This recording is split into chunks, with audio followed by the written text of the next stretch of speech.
Hi all, welcome back to another Photoshop tutorial.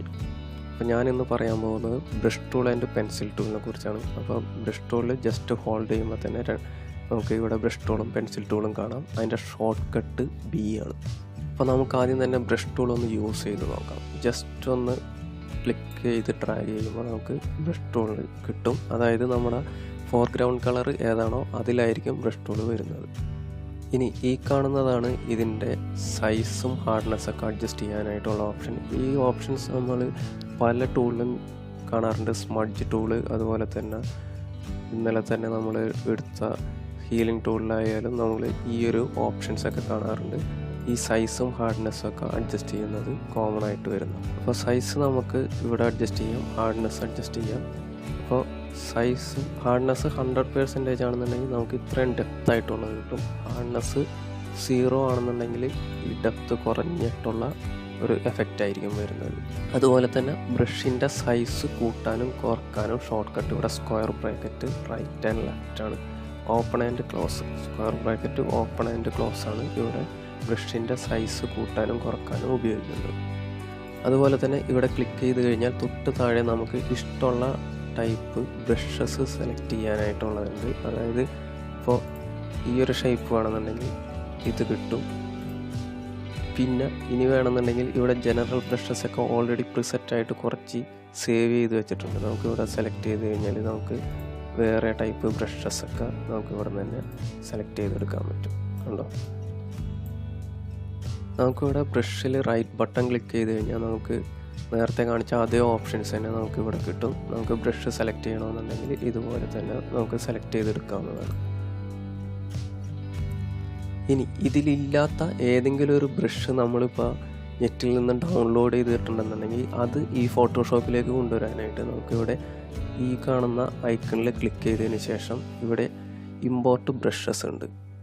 ആ import ബ്രഷസിൽ click ചെയ്ത് കഴിഞ്ഞാൽ നമുക്കിപ്പോൾ ഏതെങ്കിലും ഒരു ബ്രഷ് നമ്മളിവിടെ സേവ് ചെയ്ത് വെച്ചിട്ടുണ്ടെന്നുണ്ടെങ്കിൽ നമുക്ക് ആ ബ്രഷിനെ ഇങ്ങോട്ട് കൊണ്ടുവരാവുന്നതാണ്. ഞാനിപ്പോൾ ഒരു ഫോർ എക്സാമ്പിൾ ഞാനിവിടെ ഒരെണ്ണം സേവ് ചെയ്ത് വെച്ചിട്ടുണ്ട്. അതിനെ സെലക്ട് ചെയ്തിട്ട് നമുക്കിവിടെ ലോഡ് കൊടുത്തു കഴിഞ്ഞാൽ നമുക്ക് ആ ബ്രഷ് ഇവിടെ കിട്ടും. അത് ഏറ്റവും താഴെയായിട്ട് ഇവിടെ ഉണ്ടാവും, സ്മോക്ക് ബ്രഷസ് എന്ന് പറഞ്ഞിട്ട്. നമുക്കപ്പോൾ ആ ഒരു ബ്രഷ് സെലക്ട് ചെയ്ത് കഴിഞ്ഞാൽ സ്മോക്കിൻ്റെ എഫക്റ്റ് നമുക്കിവിടെ കിട്ടും. എൻ്റെ സൈസ് ഇത്തിരി കൂടിപ്പോയി, സൈസ് കുറക്കാം. ഉണ്ടോ, ആ ഒരു സ്മോക്ക് എഫക്റ്റ് നമുക്കിവിടെ കിട്ടും. ഇനി ഇതിൻ്റെ തൊട്ടടുത്ത് കാണിക്കുന്നതാണ് ബ്രഷിൻ്റെ അഡ്ജസ്റ്റ്മെൻറ്റ്. അതായത് കുറച്ചുകൂടി ഓപ്ഷൻസ് കൂടുതലാണ്. നേരത്തെ അവിടെ കാണിച്ച പോലെ തന്നെ ഇവിടെ സൈസും ഹാർഡ്നെസ്സൊക്കെ അഡ്ജസ്റ്റ് ചെയ്യാം. കൂടാതെ ഏതാണ് ബ്രഷ് എന്ന് വെച്ച് കഴിഞ്ഞാൽ ഇവിടെ നിന്ന് നമുക്ക് സെലക്ട് ചെയ്യാവുന്നതുമാണ്. പിന്നെ ഈ കാണുന്നതാണ് സ്പേസിങ്. അതായത് ഞാനിപ്പോൾ ഹാർഡ്നെസ് 100% ആക്കിയിട്ട് ഈ സ്പേസിങ് ഒന്ന് കൂട്ടിക്കൊടുക്കുകയാണെന്നുണ്ടെങ്കിൽ കണ്ടോ, എന്നിട്ട് ഈ സ്പേസിങ് കൂട്ടിയിട്ട് ജസ്റ്റ് ഡ്രോ ചെയ്ത് കഴിയുകയാണെന്നുണ്ടെങ്കിൽ ഇങ്ങനത്തെ ഒരു എഫക്റ്റ് ഇവിടെ കിട്ടും. കണ്ടോ, അത്രയും സ്പേസിങ് ഇവിടെ വരും. അതായത് ഞാൻ സൈസ് ഒന്ന് കുറച്ചിട്ടിട്ട് നിങ്ങൾക്ക് ഡ്രോ ചെയ്ത് കാണിച്ചു തരാം. സൈസ് കുറച്ചിട്ടിട്ട് ഡ്രോ ചെയ്യുകയാണെന്നുണ്ടെങ്കിൽ ഇത്രയും സ്പേസ് നമുക്കിവിടെ കിട്ടും. അതുപോലെ തന്നെ ഇവിടെ കുറച്ച് അധികം ഓപ്ഷൻസ് ഇവിടെ കൊടുത്തിട്ടുണ്ട്. അതായത് ഞാൻ കാണിച്ചു തരാം. ആദ്യം തന്നെ നമുക്ക് ഇത്രയും ചെയ്തതിന് ഞാനൊന്ന് ബാക്കിലേക്ക് പോകണം. നമുക്കിപ്പോൾ ജസ്റ്റ് വൈറ്റ് കളറായിട്ട് ഫില്ല് ചെയ്ത് കൊടുക്കാം, എന്നിട്ട് ഡ്രോ ചെയ്യാം. എന്നിട്ടൊരു ന്യൂ ലെയറിൽ നമുക്കിനി ചെയ്ത് കഴിഞ്ഞാൽ ആ ലെയർ ഡിലീറ്റ് ചെയ്ത് കളഞ്ഞാൽ മതി. അതായത് first option shape and dynamic ആണ്. ഇത് എടുത്തു കഴിഞ്ഞാൽ നമുക്കിവിടെ സൈസ് ജിറ്റർ ഉണ്ട്. ഈ സൈസ് ജിറ്റർ കൊടുത്തു കഴിയുമ്പോൾ കണ്ട ചെറുതിൽ നിന്ന് വലുതായിട്ട് പോകുന്നത്. അതുപോലെ തന്നെ ഈ ഡയമീറ്റർ എല്ലാം നമുക്ക് അഡ്ജസ്റ്റ് ചെയ്യാം. ആംഗിൾ ജിറ്റർ കൊടുക്കുകയാണെന്നുണ്ടെങ്കിൽ ആംഗിൾ ജിറ്റർ, ഈ ആംഗിൾ ജിറ്റർ കറക്റ്റ് അറിയണമെന്നുണ്ടെങ്കിൽ ഇവിടെ റൗണ്ട്നെസ്സും നമുക്കിവിടെ അഡ്ജസ്റ്റ് ചെയ്താൽ മാത്രമേ ആംഗിൾ ജിറ്റർ വർക്ക് ചെയ്യണ അറിയുള്ളൂ. കണ്ടോ,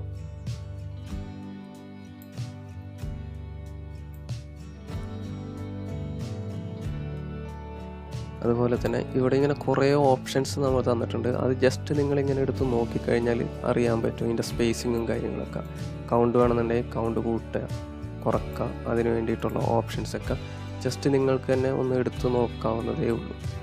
അതുപോലെ തന്നെ കളർ ഡൈനാമിക്സ് ഉണ്ട്. ഇതിലെങ്ങനെയാണ് വർക്ക് ചെയ്യണമെന്ന് വെച്ച് കഴിഞ്ഞാൽ നമുക്കിപ്പോൾ ഫോർഗ്രൗണ്ട് കളർ ഒരു ഗ്രീനായിട്ട് കൊടുക്കാം. ഗ്രീൻ കൊടുത്തു കഴിഞ്ഞാൽ ജസ്റ്റ് ഈ ഒരു ഫോർഗ്രൗണ്ട് ഓർ ബാക്ക്ഗ്രൗണ്ട് ജിറ്റർ ഉണ്ട്, അത് 100%-ലാണ് എന്നുണ്ടെങ്കിൽ നമുക്കിങ്ങനെ ഡ്രോ ചെയ്യുമ്പോൾ കണ്ടോ ആ റെഡിൽ നിന്ന് ഗ്രീനിലേക്കും ഗ്രീനിൽ നിന്ന് റെഡിലേക്കുള്ള കളേഴ്സ് ഇവിടെ വരും. ഓട്ടോമാറ്റിക്കലി ഇതിങ്ങനെ വന്നുകൊണ്ടിരിക്കും. അതാണ് ഈ ഒരു ഓപ്ഷൻസ്. അതുപോലെ കുറച്ച് ഓപ്ഷൻസ് ഉണ്ട്, അത് നിങ്ങൾ തന്നെ ജസ്റ്റ് ഒന്ന് നോക്കിക്കഴിഞ്ഞാൽ നിങ്ങൾക്ക് മനസ്സിലാവുന്നതേ ഉള്ളൂ. ഇനി ഇവിടെ കാണുന്നത് ബ്രഷിൻ്റെ ഒപ്പാസിറ്റിയാണ്. ഒപ്പാസിറ്റി നമുക്കിപ്പോൾ 100% ആണെന്നുണ്ടെങ്കിൽ ഈ ഒരു എഫക്റ്റും, ഇത് 50% ആണെന്നുണ്ടെങ്കിൽ ഇങ്ങനെയും വരുന്നതാണ്. ഇനി ഇതിൻ്റെ തൊട്ടപ്പുറം തന്നെ കാണുന്നതാണ് ഫ്ലോ കുറക്കുമ്പോൾ നമുക്ക് ഇവിടെ കളറിൻ്റെ എമൗണ്ടാണ് കുറയുന്നത്. കാണുമ്പോൾ ഏകദേശം ഒപ്പാസിറ്റി പോലെ തന്നെ ഉണ്ടാവും, എന്നാലും എമൗണ്ടാണ് വരുന്നത്. എന്താണ് ഈ ഒപ്പാസിറ്റിയും ഫ്ലോയും തമ്മിലുള്ള വ്യത്യാസം എന്താണെന്ന് വെച്ച് കഴിഞ്ഞാൽ, ഇപ്പോൾ ഒപ്പാസിറ്റി ഒരു 28% ആണെന്നിരിക്കട്ടെ, ഇത് എത്ര ഉപയോഗിച്ച് കഴിഞ്ഞാലും ഇത് 25% തന്നെ ആയിരിക്കും, 26% ആയിരിക്കും. ഇനി ഫ്ലോയുടെ നമുക്കൊരു 1% ആക്കി നോക്കാം. അപ്പോൾ അതിൻ്റെ ചേഞ്ചസ് എന്താണെന്ന് വെച്ച് കഴിഞ്ഞാൽ നമ്മളിവിടെ യൂസ് ചെയ്യും തോറും ഇതിൻ്റെ എമൗണ്ട് കൂടി ഇവിടെ ഡാർക്കായി വരും. പക്ഷേ ഒപ്പാസിറ്റി ആണെന്നുണ്ടെങ്കിൽ നമുക്ക് അതങ്ങനെ കൂടി വരില്ല. അതാണ് മെയിൻ ചേഞ്ച് ഫ്ലോയും ഒപ്പാസിറ്റിയും തമ്മിലുള്ളത്. ഇനി ബ്രഷ് ടൂൾ എടുത്തിട്ട് ഇങ്ങനെ ആൾട്ട് കീ പ്രസ് ചെയ്ത് പിടിച്ചിട്ട് ഒന്ന് മൗസിൻ്റെ റൈറ്റ് ബട്ടൺ പ്രസ് ചെയ്ത് ഹോൾഡ് ചെയ്ത് കഴിഞ്ഞാൽ നമുക്കിവിടെ ഡയമീറ്ററും ഹാർഡ്നെസ്സും ഒപ്പാസിറ്റി ഇവിടെ കാണിക്കും. അപ്പോൾ ഈ ഡയമീറ്റർ, അതായത് ബ്രഷ് സൈസ് കൂട്ടണമെന്നുണ്ടെങ്കിൽ മൗസ് അതേപോലെ തന്നെ ഹോൾഡ് ചെയ്തതിന് ശേഷം റൈറ്റ് സൈഡിലേക്ക് മൂവ് ചെയ്യുകയാണെന്നുണ്ടെങ്കിൽ ഇവിടെ ബ്രഷ് സൈസ് കൂടി വരുന്നതായിട്ട് കാണാം. ബ്രഷ് സൈസ് കുറക്കണമെന്നുണ്ടെങ്കിൽ ലെഫ്റ്റ് സൈഡിലേക്ക് ഹോൾഡ് ചെയ്യുക. അതുപോലെ തന്നെ നമുക്ക് ഹാർഡ്നെസ്സാണ് കുറക്കണ്ടെന്നുണ്ടെങ്കിൽ മൗസ് അതേപോലെ തന്നെ ഹോൾഡ് ചെയ്തിട്ട് മുകളിലേക്കൊന്ന് മൂവ് ചെയ്ത് കൊടുത്തു കഴിഞ്ഞാൽ കണ്ടോ ഇവിടെ ഹാർഡ്നെസ് കുറഞ്ഞു വരുന്നത് കാണാം. അതുപോലെ തന്നെ താഴോട്ട് പോവുകയാണെന്നുണ്ടെങ്കിൽ ഹാർഡ്നെസ് കൂടിയും വരുന്നത്. ഇനി ഫോട്ടോഷോപ്പിൽ ഓൾറെഡി ഉള്ള ബ്രഷ് കൂടാതെ പുറത്തുനിന്ന് ഫോട്ടോഷോപ്പിലേക്ക് ഡൗൺലോഡ് ചെയ്ത ബ്രഷ് ഇമ്പോർട്ട് ചെയ്യാനായിട്ട് ഞാൻ കാണിച്ചു തന്നു.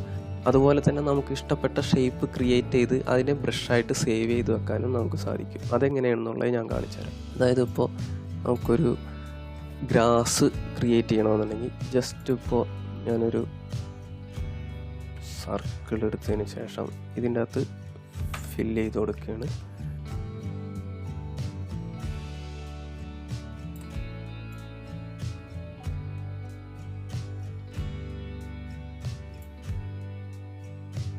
നമുക്ക് ഈ പോർഷൻ അങ്ങോട്ട് ഡിലീറ്റ് ചെയ്ത് കളയാം.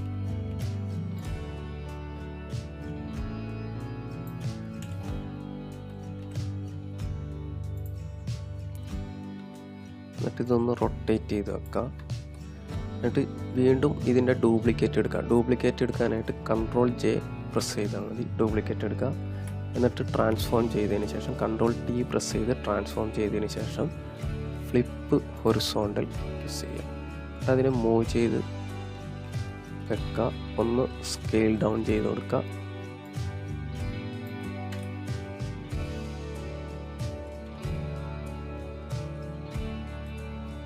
റൊട്ടേഷനൊക്കെ ചെയ്ത് കൊടുക്കുക. ഇങ്ങനെ മൂവ് ചെയ്തതിന് ശേഷം ജസ്റ്റ് ഈ ഒരു ഷേപ്പ് നമുക്കൊന്ന് സേവ് ചെയ്ത് കൊടുക്കാം. അതായത്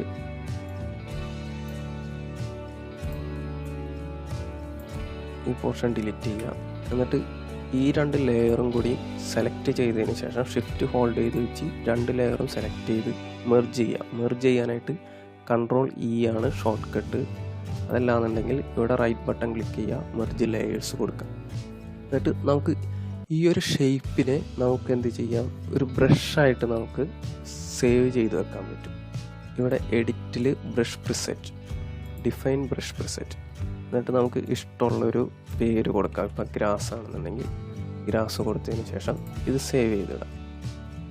സേവ് ചെയ്തപ്പോൾ തന്നെ ഇവിടെ ഒരു നമ്പർ അടക്കം ക്രിയേറ്റ് ചെയ്തിട്ട് ആ ബ്രഷ് സെലക്റ്റായി വന്നു. ഇനി നമുക്ക് ഇതിങ്ങനെ യൂസ് ചെയ്യാം. അപ്പോൾ യൂസ് ചെയ്യാൻ നേരത്ത് നമ്മൾ നേരത്തെ പറഞ്ഞ പോലെ തന്നെ ഇവിടെ ഇതിൻ്റെ സ്പേസിംഗ് ഒക്കെ കുറച്ച് കൂട്ടുകയാണെന്നുണ്ടെങ്കിൽ നമുക്ക് ഇങ്ങനെ കിട്ടും. ഒരു ഗ്രാസൊക്കെ നമുക്ക് ക്രിയേറ്റ് ചെയ്തെടുക്കാൻ പറ്റും. അതുപോലെ തന്നെ കളർ ഡൈനാമിക്സ് നമുക്കിവിടെ 100% ആക്കുകയാണെന്നുണ്ടെങ്കിൽ ഇപ്പോൾ ഒരു ഫോർഗ്രൗണ്ട് കളറ് ഒരു ലൈറ്റർ ഗ്രീനും ബാക്ക്ഗ്രൗണ്ട് കളറ് ഒരു ഡാർക്കർ ഗ്രീനും നമ്മളിപ്പോൾ സെറ്റ് ചെയ്യാൻ നോക്കാം.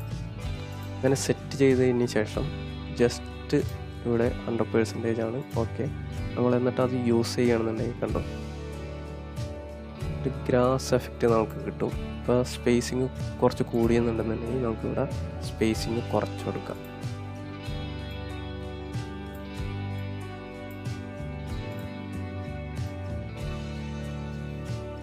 കണ്ടോ, ഒരു ഗ്രാസ് മോഡലൊക്കെ ക്രിയേറ്റ് ചെയ്യാനായിട്ട് നമുക്ക് ഇവിടെ പറ്റും.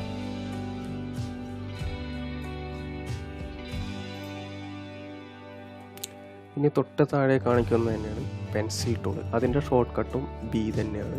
പെൻസിൽ ടൂൾ ബ്രഷ് സൈസ് പോലെ തന്നെ സൈസും ഹാർഡ്നെസ്സും ഒക്കെ അഡ്ജസ്റ്റ് ചെയ്യാനായിട്ടുള്ള ഓപ്ഷൻ ഉണ്ട്. നമുക്ക് ഇഷ്ടപ്പെട്ട ബ്രഷ് തിരഞ്ഞെടുക്കാം. കൂടുതലും പെൻസിൽ ടൂൾ ശരിക്ക് ഈ ഒരു റൗണ്ട് തന്നെ സെലക്ട് ചെയ്തിട്ടാണ് യൂസ് ചെയ്യാറ്. അതുപോലെ സൈസും 1 പിക്സൽ അല്ലെങ്കിൽ 2 പിക്സലായിരിക്കും നമ്മൾ പൊതുവേ സെലക്ട് ചെയ്യാറ്.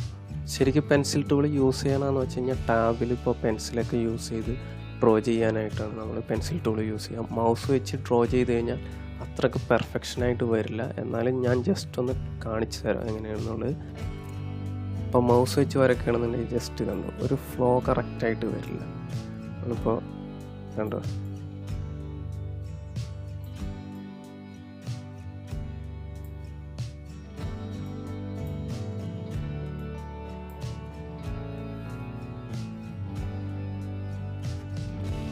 അപ്പോൾ ഇത്രയൊക്കെയുള്ളൂ പെൻസിൽ ടൂള്. ബ്രഷ് ടൂളാണ് മെയിനായിട്ട് നിങ്ങൾ നോക്കേണ്ടത്. അപ്പോൾ ഇന്നത്തെ ക്ലാസ് നിങ്ങൾക്ക് ഇഷ്ടമായെങ്കിൽ തീർച്ചയായും എൻ്റെ ചാനലൊന്ന് സബ്സ്ക്രൈബ് ചെയ്യുക. നേരത്ത് ബെൽ ബട്ടൺ കൂടി ഒന്ന് പ്രസ് ചെയ്യുകയാണെന്നുണ്ടെങ്കിൽ എൻ്റെ ലേറ്റസ്റ്റ് അപ്ഡേഷൻസ് എല്ലാം നിങ്ങൾക്ക് കിട്ടുന്നതായിരിക്കും. ഇനി അടുത്ത ക്ലാസ്സിൽ കാണാം. Bye bye.